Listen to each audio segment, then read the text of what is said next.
¿Qué tal mis panas? Aquí señor Jairo, también conocido como el hombre chiguri, y te voy a reaccionar a cosas muy extrañas que encontré en internet. Volumen 2 de Yoshimitsu Kalion, así sin más preámbulo, ¡vamos!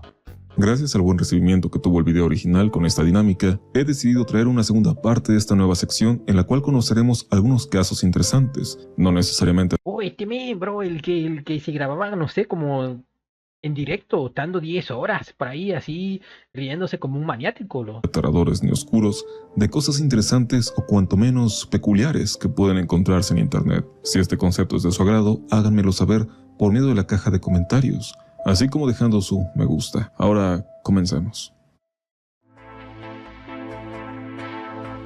El hombre agujero. Aunque cada vez más complicado en nuestro mundo globalizado, es bien sabido que existen un cierto puñado de tribus las cuales se mantienen aisladas del mundo, sin tener a bien mantener contacto con gente externa a su entorno. ¿No había una así que era la isla, no sé, de los centinelas, algo así? Pero quizás el caso más llamativo, a la vez de deprimente, es el del llamado hombre del agujero, el cual se trató del que, por muchos años, fue el último sobreviviente de su tribu, el cual, hasta el final de sus días, se mantuvo recluido en su propio mundo, nacido probablemente en algún punto de la década de los 60 y falleciendo recién en octubre de 2022. Este se Hace poco. trató de un indígena Tanaru, el cual radicaba en medio de la selva amazónica en el estado brasileño de Rondônia. Este individuo, cual si se tratase de una trágica novela ficticia, era el último en pie de su grupo, pues aparentemente entre las décadas de 1980 y 1990, toda su tribu había sido exterminada por agricultores y madereros que buscaban explotar la zona donde habitaban. Un caso más del desafortunado genocidio de los pueblos indígenas brasileños, el cual Qué triste, bro. aún se mantiene en curso. De hecho, hasta 1995, todavía quedaban algunos integrantes del pueblo de este hombre, pero los últimos fueron aniquilados por mineros ilegales. Para Men. 1996, la FUNAI, Fundación Nacional del Indio, una agencia gubernamental, descubriría los restos de la aldea que habían permanecido aislada hasta ese momento. Nadie sabe cómo se llamaban o qué idioma hablaban, y por los años siguientes, esto mismo ocurrió con el hombre del agujero, el individuo, quien nunca recibió un nombre para poder referirnos a él de modo más específico. De manera totalmente entendible, rechazaría los intentos de contacto con cualquier persona, incluso si estos buscaban ayudarlo. Pero hay que decir que la Normal, bro, tendría desconfianza si ya habían acabado con toda su tribu. ¿Qué confianza iba a tener en las personas? FUNAI fue bastante insistente con esto, hasta que en 2005 el hombre manifestó que no era su voluntad hablar con nadie, por lo que no quedó más remedio que observarlo a la distancia, para ¿Qué creencias tendrían esta tribu? intentar resguardarlo y mantenerlo con vida, asegurando el área del bosque donde habitaba. La rutina del hombre del agujero, al menos hasta donde se podía apreciar, fue lo que esperarías de alguien intentando mantenerse con vida en completa soledad. Periódicamente cambiaba de casa, construyendo chozas de paja para refugiarse, cazaba algunos animales, recolectaba frutas y plantaba algunas cosas como maíz, mostrándose bastante capaz de autosostenerse. ¿Que le estaba apuntando con una flecha, un arco? Si te preguntas el porqué del nombre, el hombre del agujero, esto es porque la gran mayoría de las más de 50 chozas construidas por él se encontraban ubicadas en agujeros de por lo regular casi 2 metros de profundidad.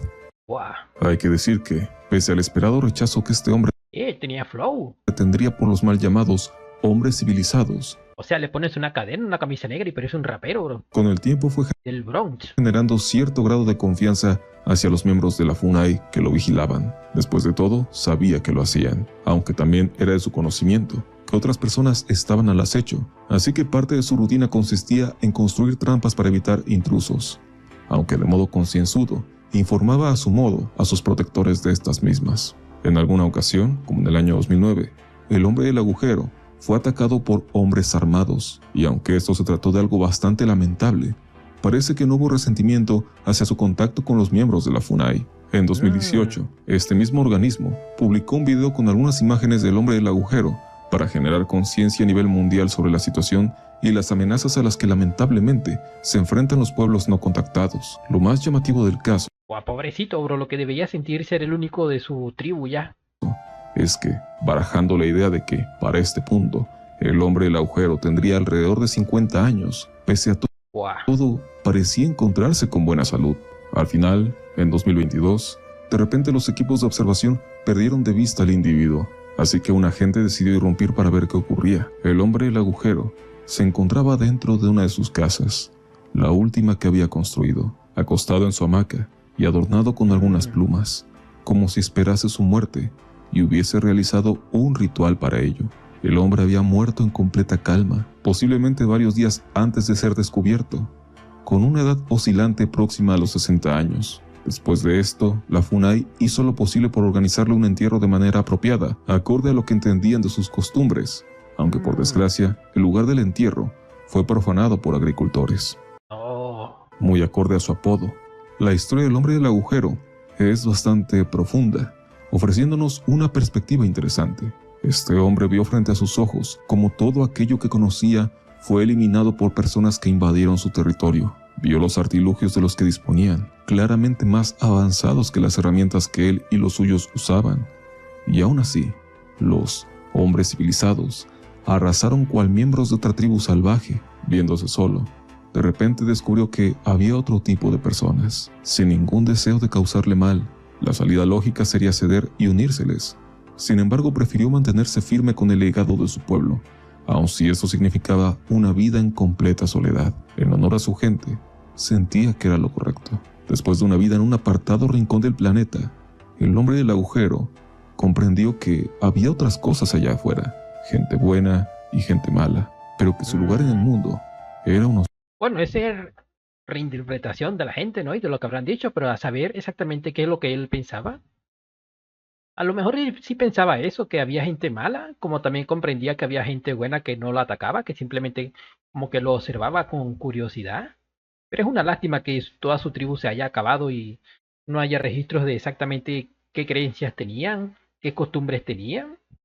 Porque si tenían costumbres así tipo como familiares, como que la casa, construcción y todas estas cosas, el hecho de ver qué hace solo debió serle, no sé, muy difícil. El hecho de que ya no, a lo mejor ya todas sus costumbres ya no las podía seguir realizando. Solo, y al final de sus días, se preparó para recibir su final sabiendo, desde sus creencias, que por más lamentable que fuese su estancia en el mundo, ahora podría irse y compartir con su gente una vez más. Un arma pura, bro. Islamic Fun. Islamic Fun es un videojuego educativo y religioso lanzado en 1999, el cual está dirigido a niños. Este fue desarrollado por Innovative Minds, una compañía con sede en Reino Unido. Innovative Minds. Y por principio, sería lo que esperarías de un videojuego infantil, aunque sería más recordado por una polémica la cual se mantiene vigente hasta nuestros días. He decidido hablar de esto, ya que no suele aparecer cuando se habla de juegos polémicos. El caso con Islamic Fun es lo un tanto irónico, por decirlo de alguna manera, del cómo fue creado y la percepción de sus propios creadores sobre él mismo. Hoy en día solemos tener un prejuicio cuando vemos la palabra islámico. Sí, la verdad que sí. Esperamos una profunda carga ideológica fundamentalista, y por casos como ya hemos visto anteriormente, un Los pioneros del mañana. cierto grado de manipulación emocional. Islamic Fun entonces se disponía a mantenerse lejos de estos conceptos, ofreciendo un convencional juego de aprendizaje infantil con un vago toque religioso, similar a lo que encontrarías en juegos cristianos. ¿Qué le pasa al gato, bro? Está marihuano. Y de algún modo, en realidad, era así. Al precio de 19.95 libras, dado su origen británico, bajo una estética quizá demasiado colorida para nuestra época, pero acorde a aquel entonces, este juego que se sugería para niños de entre 5 hasta 11 años, prometía muchos juegos emocionantes con distintas animaciones a la vez de que pudiesen aprender cosas de dicha religión. Aunque no pude encontrar grabaciones de Islamic Fun o links de descarga, dado que este solo se ofrecía por medio de CD-ROMs, revisando su página podemos ver un poco de qué trataban los juegos que venían en él. Se trataba de cosas simples, como ayudar a un gato a recuperar su pelota, completar una carrera de conejos, ayudar a construir una mezquita, completar un rompecabezas o ayudar a un oso hambriento a pescar. En algunos de ellos se muestran imágenes de lugares representativos de los países islámicos, junto a algunas preguntas. Así que podemos asumir que la forma de avanzar era respondiendo las trivias, una forma efectiva de enseñar a decir verdad. Todo bien, al menos hasta que revisamos el último juego llamado La Resistencia. Uy. Eres un agricultor del sur del Líbano que se ha unido a la resistencia islámica para defender su tierra y su familia de los invasores sionistas. Este juego también parece basarse en responder trivias, con la diferencia de que aquí el propósito es dispararle a tanques de guerra israelíes. No hará falta decir que este último juego causó toda una polémica la cual pareció haber durado bastante tiempo, pues incluso en un portal de noticias del año Guay, eso era para niños. 2002 se abordaba el asunto, lo que puede indicarnos que quizá tardó un poco en despertar el alboroto, o bien se fue muy insistente con él.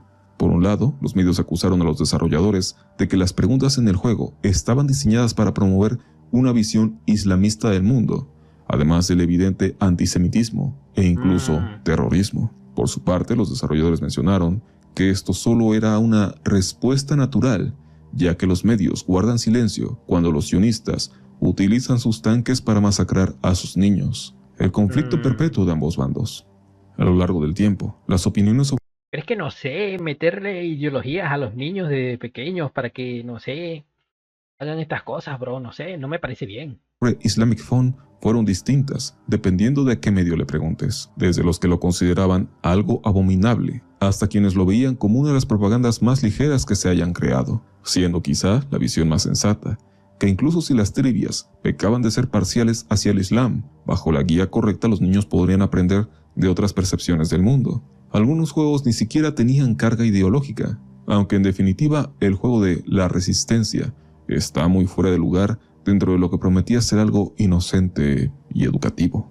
Quizás el detalle más curioso es cómo, en 2013, Edward Snowden, conocido hacker prófugo por filtrar información gubernamental, publicó un documento que enumeraba a Islamic Phone como uno de los títulos que ponía en la mira a quien lo tuviese en la lista de vigilancia de terrorismo.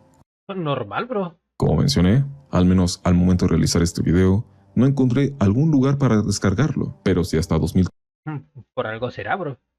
todavía se tenía en consideración, es probable que siga rondando en algún rincón de software abandonado.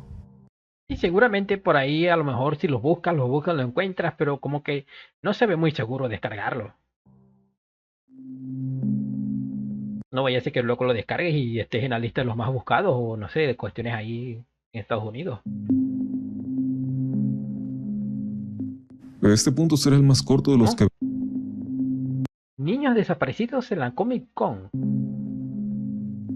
Este punto será el más corto de los que veamos aquí, pero sentía que debía ser incluido de todos modos. Todos ubicamos muy bien la Comic Con, la convención en torno Hey, el Wolverine. de cultura geek más importante del mundo, y que incluso tiene distintas ediciones en varios países, siendo un evento esperado año tras año. Pero justo por esta característica de ser un lugar donde se habla de cosas juveniles, a veces cayendo en lo Tremendo flow de Luigi. infantil, es bastante desafortunado saber que este se ha vuelto un punto clave para el rapto de menores de edad.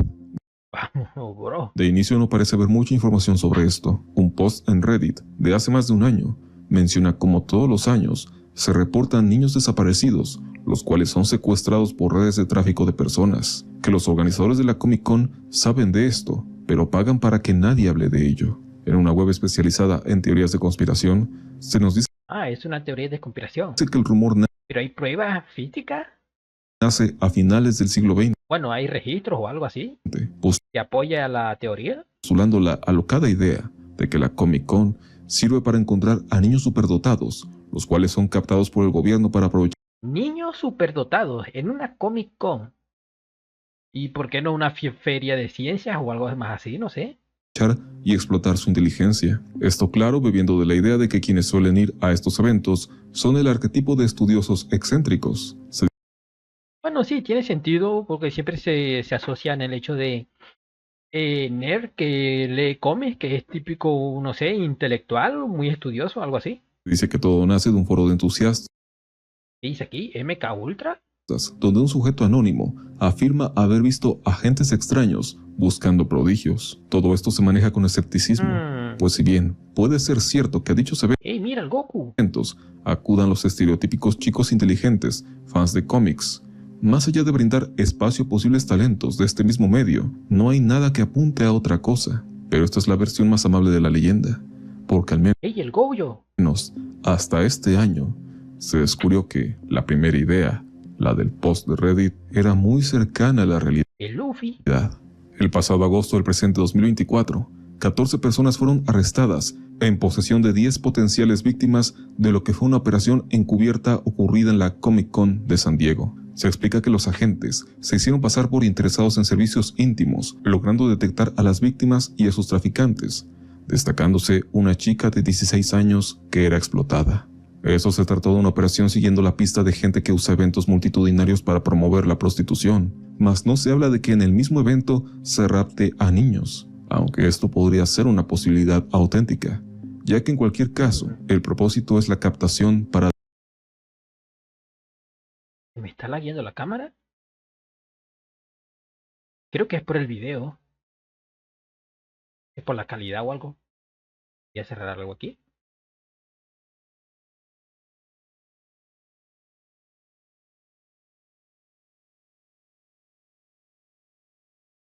de alguna manera hacer funcionar redes de trata de personas. Y el hecho de que muchos infantes acudan a la Comic Con lo vuelve un punto importante. Hace un tiempo les hablé del caso de una chica que fue secuestrada en un partido de básquetbol y luego apareció en una web clandestina de citas. Es evidente que la Comic Con no querrá que este tipo de cosas reciban más atención de la necesaria, así que convengamos que, en todas partes del mundo, en toda clase de eventos masivos, si llevas niños o eres un menor de edad, siempre tener extremo cuidado de este tipo de cosas. Es que en sitios muy concurridos siempre hay que tener cuidado. Uy, 4chan. 4chan y el problema matemático de Haruhi Suzumiya. Aunque hoy en día ya ni siquiera sale a Ey, esta monita china me suena. O sea, me suena, creo que nunca he visto este anime, pero me suena bastante. Creo que es muy conocido. discusión. Durante años, La melancolía de Haruhi Suzumiya fue uno de los animes más populares y un referente obligado para cualquiera que quisiese llamarse otaku, Sí, me suena el baile. o cuando menos, fan del anime. Como alguien que vivió esa época, y como muchos de mis congéneres en la audiencia no me dejarán mentir, la popularidad del personaje estaba fuera de toda proporción vista antes o después.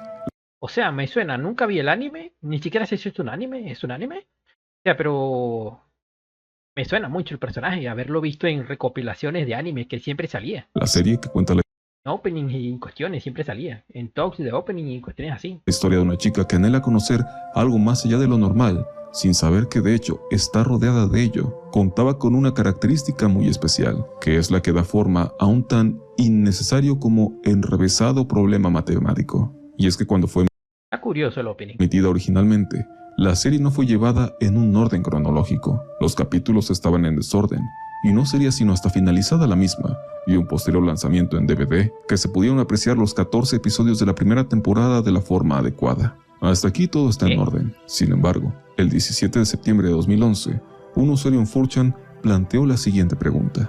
Si quisieras ver los 14 episodios del anime La melancolía de Haruhi Suzumiya en todos los órdenes posibles, ¿cuál es la cadena más corta de episodios que necesitarías ver? O siendo un poco más simples, ¿de cuántas formas podrías ordenar los 14 episodios? Esto va de la mano con un problema matemático existente desde 1993. Para que podamos entender mejor el asunto, alejémonos un poco de Haruhi y pongamos un caso hipotético más simple. Tomemos una hipotética serie de solo 3 episodios. Por principio tenemos estos 6 órdenes. Si unimos estas secuencias, obtenemos una lista de 18 episodios que incluyen todos los ordenamientos posibles. Pero hay una forma más eficiente de hacerlo que nos deja solo con 9 y contiene todos los reordenamientos y permutaciones posibles de esta colección de símbolos, lo que recibe el nombre de superpermutación. Y esto es justo el problema de 1993 abordado Curioso. por Daniel Ashlock y Janet Tillotson. Una superpermutación es una cadena de caracteres que contiene todas las permutaciones posibles de un conjunto de caracteres. Un ejemplo simple podemos tenerlo con A, B, C. Una posible superpermutación podría ser como el ejemplo que aparece en pantalla. Siguiendo por esta línea, tenemos esta cadena donde podemos encontrar todas las permutaciones posibles con los caracteres A, B, C.